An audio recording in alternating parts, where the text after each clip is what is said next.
අපි එක්ව සමරන්නේ අපේ මව්බිම ශ්‍රී ලංකාවට නිදහස් ලැබුණු ගෞරවත් දිනයයි. මේ සාමාන්‍ය දිනයක් නොවේ. අපේ ඉතිහාසයේ රන් අකුරින් ලියවුණු මහා දිනයක්. වසර ගණනාවක් පුරා දේශීය පාලනය යටතේ අපේ ජනතාව භාෂාව, සංස්කෘතිය, අයිතිවාසිකම් බොහෝ දේ අහිමි කරගත්තා. නමුත් ඒ සියල්ලට වඩා අපේ වීර නායකයෝ රට වෙනුවෙන් වීර නොවී සටන් කළා. 1948 පෙබරවාරි 4 වන දින ඒ සීනේ යථාර්ථයක් වුණා.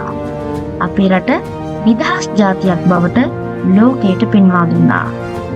ඒ දින සිට අපට ලැබුණේ නිදහස් පමණක් නොව අනාගතය එකම තීරණය කරන අයිතියයි. අද අපි පාසල් යන්නේ, අධ්‍යාපනය ලබන්නේ, අපේ අදහස් නිදහසේ කියන්නේ ඒ සියල්ල වීරයන්ගේ කැපවීම නිසායි. ඒ නිසා අපිට තියෙන්නේ මේ නිදහස රැකගැනීමේ වගකීමක්.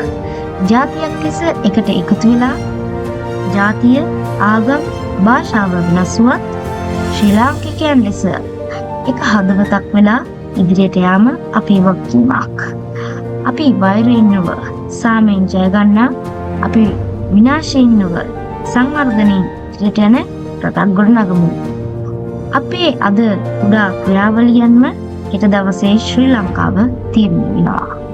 ඒ නිසා රටට ආදරයෙන්, වගකීමෙන්, ගෞරවයෙන් ජීවත් වෙමු.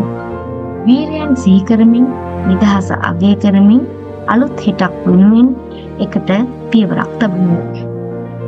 ඔබ සැමට සුබ නිදහස් දිනයක් වේවා. මේ නාද මාධ්‍යයේ සාඩම්බර ඉදිරිපත් කිරීමකි.